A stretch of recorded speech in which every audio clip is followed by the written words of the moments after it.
और आप भी ईमानदार होकर मजबूती से काम कीजिए। आज तो मैं मंत्री बना था ना, अगर मोदी जी, नीतीश जी या योगी जी को जय करता तो मैं आज तक मंत्री बने रहता। कल मैं समझौता कर लूंगा, दिल्ली में मंत्री बन जाऊंगा, लेकिन नहीं, हमें ऐसे समझौता कोई नहीं करना जिसमें हमारे आने वाला पीढ़ी जो है गुलाम बन के रहे। ऐसे समझौता हम नहीं करेंगे, संघर्ष करेंगे। क्या होगा? 5 साल और संघर्ष करेंगे, 10 साल और संघर्ष करेंगे। अभी हमारी उम्र 42 साल का है, 52 में जाके सक्सेस होगा, अरे 55 में जाके होगा। हमको कोई जल्दी नहीं है साथियों, कोई जल्दी नहीं है। जब हमारा समाज 75 साल इंतजार कर लिया तो हमें और इंतजार करने में क्या जाता है। आप 75 साल से 17 बार आपने वोट गिराया, लेकिन आप पे परिवर्तन नहीं आया। तो इसलिए साथियों, आने वाला समय में पार्टी दल के साथ मजबूती से रहिए, हम बदलाव लाएंगे। जैसे दशरथ मांझी ने कहा था, एक मूसर का बेटा मजबूती से संकल्प लिया था कि जब तक पहाड़ को तोड़ेंगे नहीं तब तक छोड़ेंगे नहीं।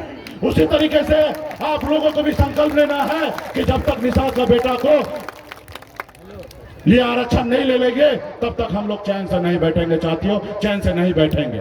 संकल्प लेना है कि जब तक आने वाला समय में निषाद का बेटा मुख्यमंत्री न बन जाए तब तक अपने पार्टी, अपने दल के साथ मजबूती से लड़ाई लड़ते रहेंगे, संकल्प करते रहेंगे साथियों।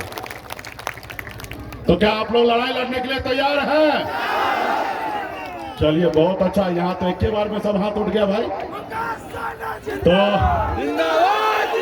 निश्चित तौर पे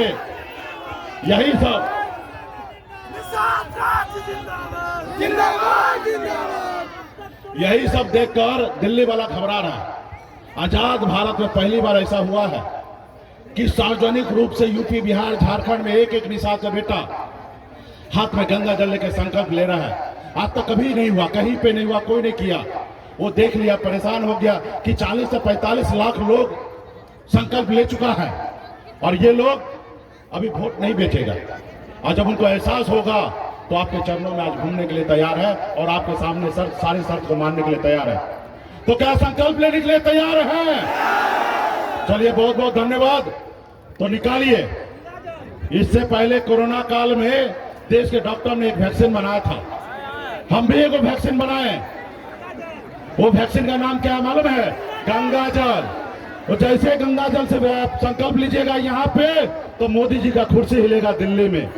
जैसे जैसे संकल्प लीजिएगा वैसे मोदी जी परेशान होंगे और देख लेंगे, मान लेंगे कि निषाद का वोट बिकेगा नहीं। उस रोज वो आपके सामने में झुकेंगे और आपका आरक्षण लागू करेंगे। और जब आरक्षण लागू होगा तो निषाद का बेटा कलेक्टर बनेगा साथियों, कलेक्टर बनेगा। तो अभी ये ढक्कन को खोलिए, सब लोग ढक्कन को खोलिए। जैसे पंडित जी चूरू में देता है ना, वैसे हाथ में लीजिए। हम भी पंडित जी बन के आए हैं और सब लोग संकल्प लीजिए, सब लोग लीजिए भाई। नेता लोग पहले लीजिए, नहीं तो नेता लोग पहले बदलता है।